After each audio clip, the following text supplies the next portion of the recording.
Donc là, c'est une histoire que vous connaissez. Bien sûr que vous l'avez, oui, plusieurs fois, de façon différente. Mais il y a pas mal de temps que je suis tombée sur un article qui causait de cette affaire-là et qui disait que ben, ça n'était pas tout à fait comme ça, que ça s'était passé, tout ce qu'on avait voulu nous faire accraire. Et qui, surtout, on nous avait point tout dit. Et l'article de nous donner tout l'explique de la vérité vraie de cette histoire-là. Donc, pour point que vous essayez dans l'annonce avance, eh ben, je dois vous conter la vérité vraie de l'histoire de la faiserie du monde. Ah, toute une histoire. À l'origine du monde, l'eau et la terre t'aiment les yeux. Et le grand faiseau du monde commence par mettre l'eau d'un côté, la terre de l'autre. Comme tout est noir et froid, il commence par faire le ciel pour pouvoir accrocher le soleil. Mais il a du coup que le soleil s'en ouvre tout seul. Donc il faisait la lune et les étoiles, et il accrochait en haut tout ce qui furluse, ou qui burluse ou qui turluse, comme vous voulez. Puis après, il piquait tout ce qui pousse en terre. Les arbres, les plantes, les fleurs. Et pour myriade de tout ça, il mettait des petits poissons dans l'air et des oiseaux dans les bouées. Ça t'est belle, ça t'est bas, ça y est, pieds et bas. Bon, il y a une chose qui n'avait point pensé, c'est que les arbres, les plantes, les fleurs, ça les pousse, tant et si bas, les branches des bouées étaient toutes entrebardées les unes dans les autres. Les fleurs et les plantes de même. Forcément. La terre était bonne, ça poussait vraiment. Et il était bien embêté parce qu'il ne savait pas quoi faire.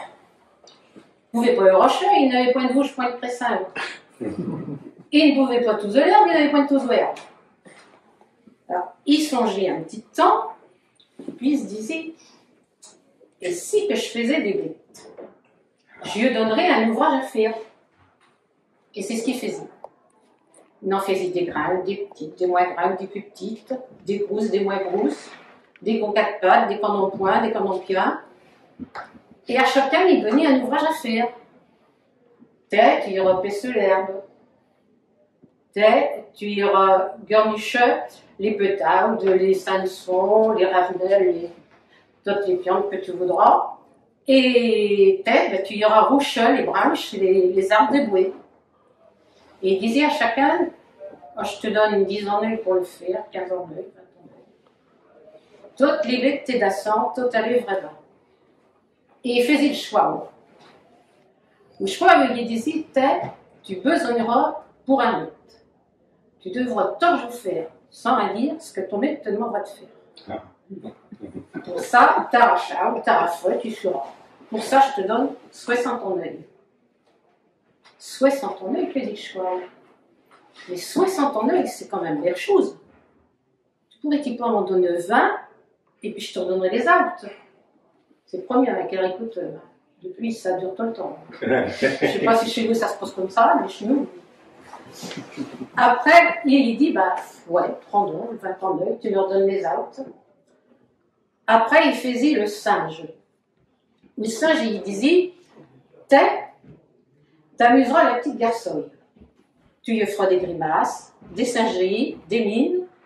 Pour ça, je te donne 30 en œil. 30 en œil, que dit le singe. C'est quand même bien chose pour amuser la petite garçonne. Tu pourrais pas m'en donner 15 et puis je te redonnerai les autres. Bon, il venait de le faire pour le choix, pour quel pas. Après, il faisait le chien.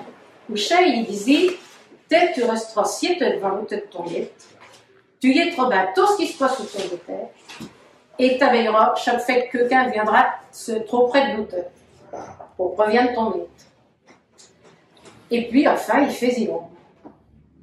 Alors, il disait, tu vas manger, boire, dormir, t'amuser, course, saute, nage, chante, tu connaîtras l'amour et tu ne feras rien.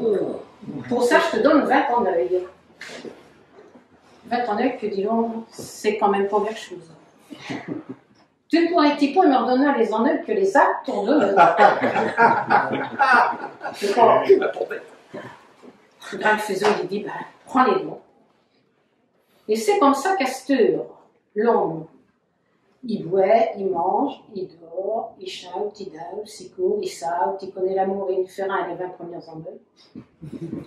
Qu'après, il achale, il a froid, il est toujours faire ce que son patron lui demande de faire sans rien dire. Il gagne son pain à la sueur de son front pour nourrir sa garçonne, les 40 ans qui suivent.